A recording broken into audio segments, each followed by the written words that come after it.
Alright, what we're making a video of today is the veins, shark veins.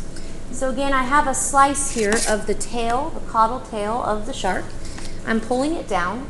Once again, this is the ventral belly side of the shark, and this here in the middle would be the dorsal, darker colored skin side of the shark.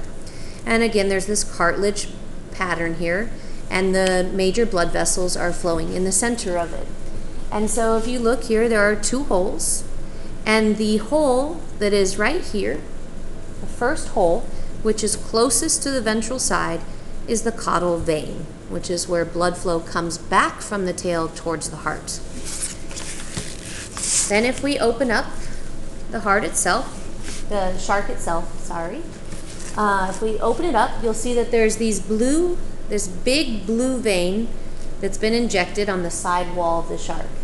And this big blue one here is known as the lateral abdominal vein.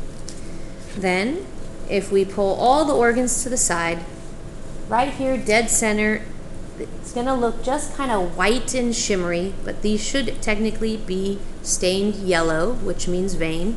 And so these shimmery white vessels, which should be yellow, that are running in the middle of the kidneys, are known as the posterior cardinal veins. Then if I look at this organ here, which is the intestine, you'll see that there is a yellow vein that runs up the bottom half of the intestine. This vein, as it's on the intestinal wall, is called posterior intestinal vein. What this vein does is it takes blood up from the intestine and then it shoots out. You'll see it looks like it just kind of goes out and across to the spleen. And then it's going to actually run up the bottom of the long lobe of the pancreas. And so the fact that it shoots out, leans back to the spleen, then goes forward again, they call this vein, its name changes as soon as it shoots out to the spleen, the lienomesenteric vein. If I go back to my intestine, and instead of looking at the posterior intestinal vein, if I just rotate my intestine, you'll see there's another big yellow vein that's bringing blood back to the heart that's on the top portion of the intestine, and it is called the anterior intestinal vein. Now this vein also changes names once it goes under a different organ. So the anterior intestinal vein, which is right here, once it dives under the round lobe of the pancreas, which if I rotate this, you should be able to see it on the bottom. So there it is, right there underneath. That yellow vein continues under the round lobe of the pancreas.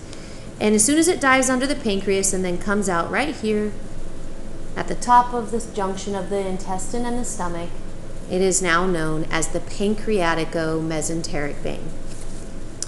Which means if I pull out my crossroads once again, where I had artery crossroads, now we're going to look at the vein crossroads.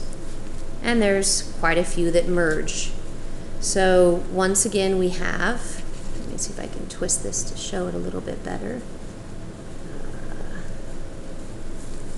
We have the pancreatico-mesenteric vein coming up the long lobe of the pancreas. Here on the bottom of it is the lienomesenteric vein. And then we have our J-shaped stomach.